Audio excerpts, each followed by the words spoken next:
wonderful.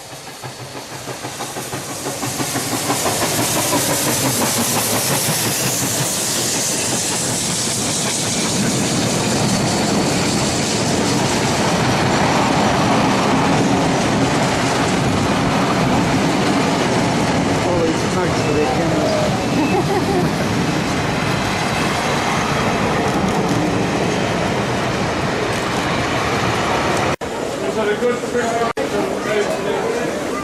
Welcome to Wentworth Falls program.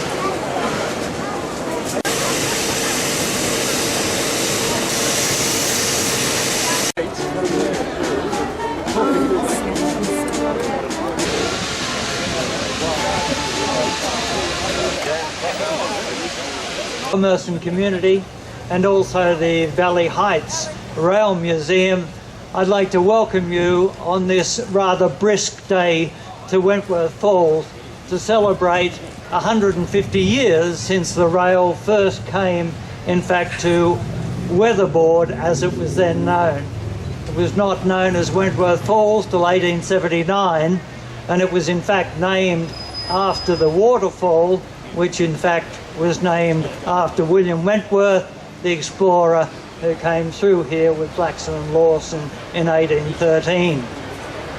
So we're here to celebrate the day, well in fact it's Saturday the 22nd when the first steam train arrived here, but nevertheless the rail came to Wentworth Falls in 1867, 150 years ago. And if there's anybody here that was on that first steam train, could you put up your hand and I'd like to introduce you. I'll just read through the distinguished guests who've been invited here today. We have the Honourable Trish Doyle, MP, member for Blue Mountains. We have Councillor Chris van der Klee, Deputy Mayor, representing the Mayor of Blue Mountains. We have an apology to the Daragan Gundagara man. Graham, unfortunately, is in hospital. We wish him a speedy recovery. We have Dr. Robert Lee, the Emeritus Professor of History at the University of Western Sydney, who will be giving the occasional address. We have Mr. Edward Griffin, Station Master from both Lawson and Wentworth Falls, who'll be assisting with the cutting of the cake today. Together with Mr. Peter Allaway, the Chief Operating Officer of New South Wales Trainlink. We also have Mr. Rob Mason, the Chair of Transport Heritage New South Wales, who combined with Valley Heights Rail Museum to bring us this wonderful locomotive and the occasion that we have today. We have Bluey Quilty. Bluey in top hat is in fact the 150 track campaigner whose original vision to have this today culminated in this sort of day that we have. We have Keith Ward. Keith is associated with the Valley Heights Rail Museum, together with Andrew Tester, Valley Heights Rail Museum. We do have some apologies also from the Honourable about the original of the 150 track campaign. Louis, thank you very much. Well, it is true that I was hoping for a fanfare right about now. The sound of a steam train, well, I couldn't be more chuffed. Ladies and gentlemen, this concept emerged apparently in innocent circumstances at a meeting of the Association of Concerned Mid-Mountains Residents. Not always a well-liked organisation that pricked the hides of people we thought were doing the wrong things. But it is true that amidst us emerged an innocuous lady, Frances Margetson, who was a new member at the time, some 4 years ago, and she reminded us that there will soon be the 150th anniversary of the railway line. But we thought it was only going to be at Lawson. But look at it today. It is now the anniversary of the entire Blue Mountains railway line from the city up to the Weatherboard. So I am more than enthralled that it has come to this extent. I have to thank the fact that Valley Heights, when we visited them over 2 years ago, did take up the concept with great enthusiasm and imagination and of course ability greater than mine, whose principal capacity before then was to exceed my charter as a member of the Association of Concerned Mid-Mountains Residents and declare that there was going to be a steam festival at this time and get myself booted out of the Association of Concerned Mid-Mountains Residents, and here we are today. But that such is life, owing to the benefit of the massive engine of Transport Heritage New South Wales and Sydney trains. It has come to this head. So it is probably my time to thank absolutely everyone who has been involved and tell you how thrilled I am to have you all here. And one of the features of the journey up, I must say, as a man who loves the woman, is stopping at Lawson Station and having their honourable member Tricia Doyle put her head out the window and have kids yelling down this platform. It was something like a Hollywood hometown movie. Okay, then I thank you all, and let us get on with this, the Track 150 anniversary. Thank you, Bluey.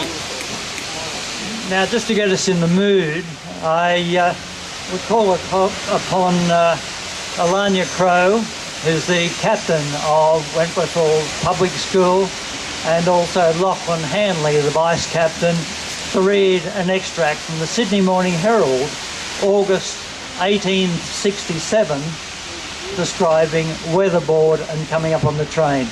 Thank you, Alanya and Lachlan. The train was then brought back about 2 miles, when the party alighted and partook of some refreshments al fresco, after which they started for the falls. A walk of upwards of a mile through the bush. The scene, which was the falls, was amply sufficient recompense for the toil of reaching.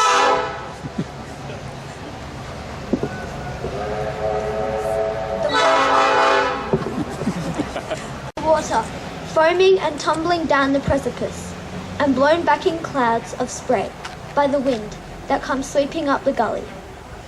The dark, gloomy, perpendicular cliffs, upwards of 1,000 feet in depth, and the deep, sombre ravine that stretched away almost as far as the eye could reach, combined to present a picture which might well impress itself as one of surpassing grandeur.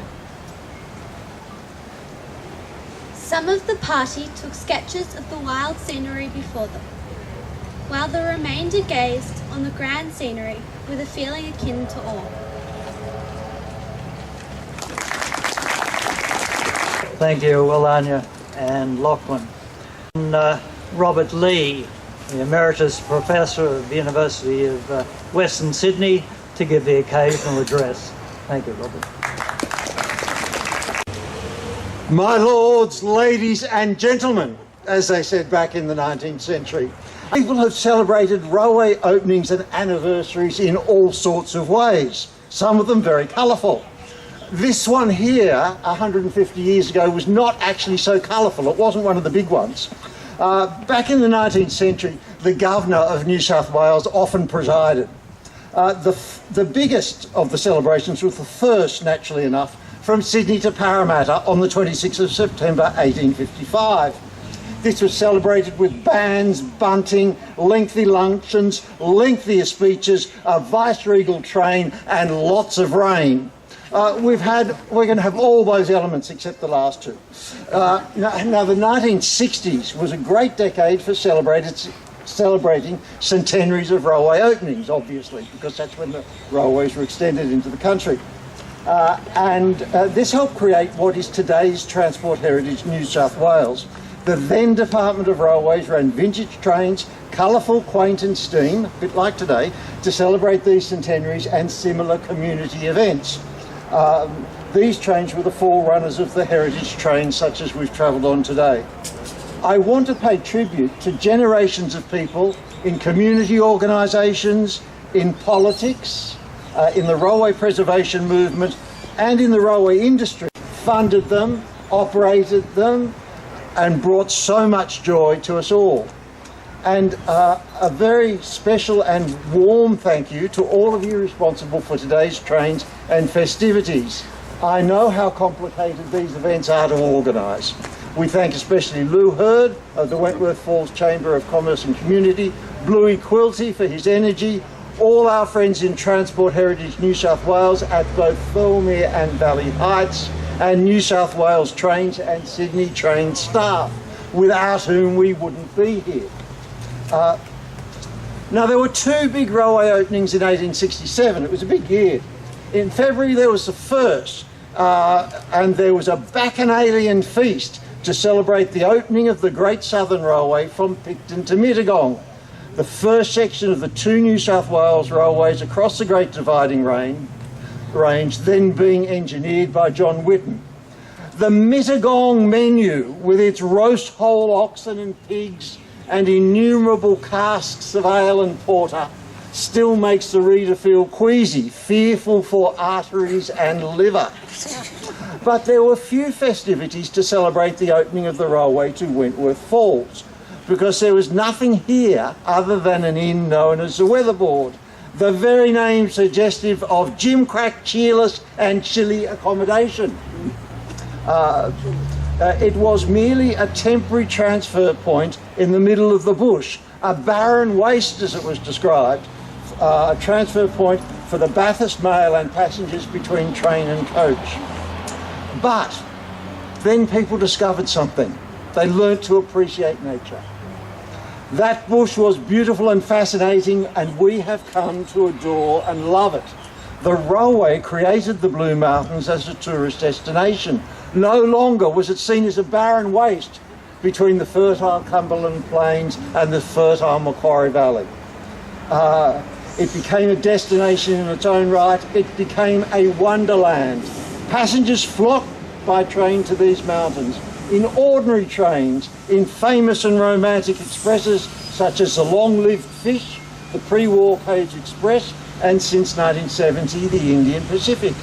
Today's trains, more frequent and more popular than ever, bring hundreds of thousands of tourists every year from all over the world to these mountains, made especially magical by their convenience by rail from the wonderful metropolis of Sydney. We are very lucky people who live in Sydney or these mountains. We have so much to celebrate today. Bluey asked me to speak today because I wrote a biography of John Whitten, Engineer-in-Chief of the New South Wales Railways.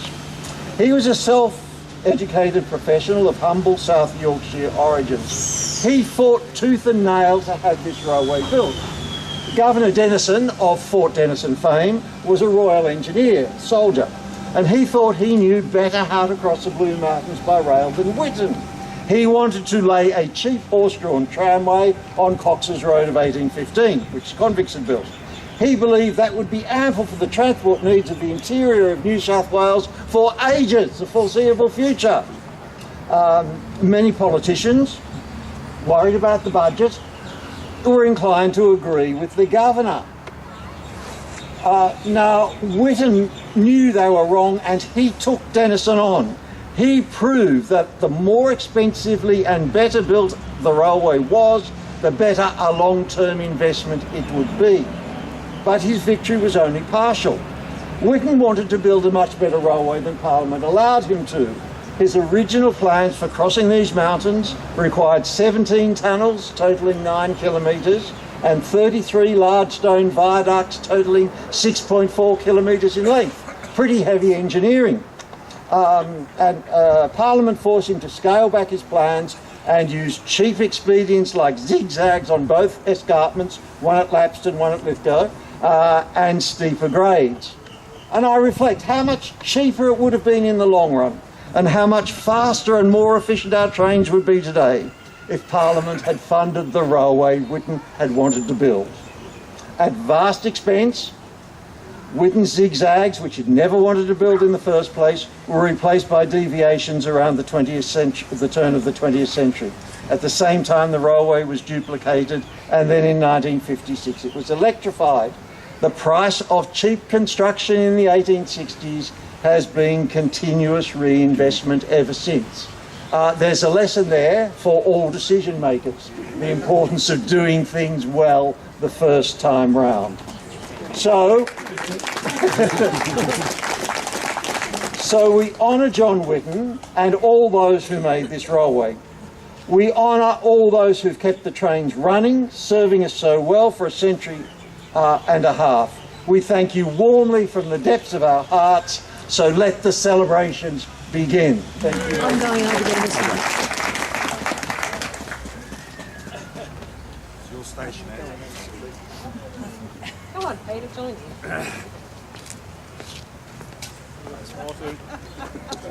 Not right down the middle. Oh, we've got a car not right in the middle.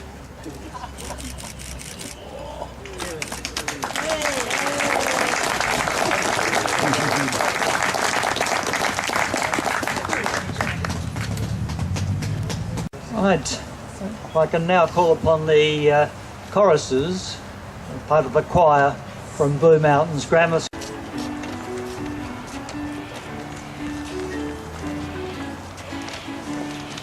Once the jolly swagman camped by a billabong under the shade of the coolabah tree, and he sang as he watched and waited till his billy won. You'll come a waltzing Matilda with me. Waltzing Matilda, waltzing Matilda. You'll come a waltzing Matilda with me. And he sang as he watched and waited till his billy boiled. You'll come a waltzing Matilda and hurt him with me. And he sang, John Buck in his bag. You'll come a waltzing Matilda with me. As he watched and waited till his billy boiled, you'll the slaughter mounted on his thoroughbred. Down came the troopers, 1, 2, and 3. Through is the John Bucky. Waltzing Matilda, waltzing Matilda. You'll come a waltzing Matilda. As he watched and waited till his billy boiled, you'll come a waltzing Matilda. See so many train enthusiasts here in Wentworth Falls, and please avail yourselves of the wonderful hospitality that we have to offer here, the wonderful scenery. If you manage to get yourself down Darwin's Walk, which he did in 1836 on his part of his voyage in the Beagle, we have a lot of historic features about this town at our information desk down there. We have brochures on the town which has, there's monuments to Darwin. At the entrance to the highway here in Station Street we have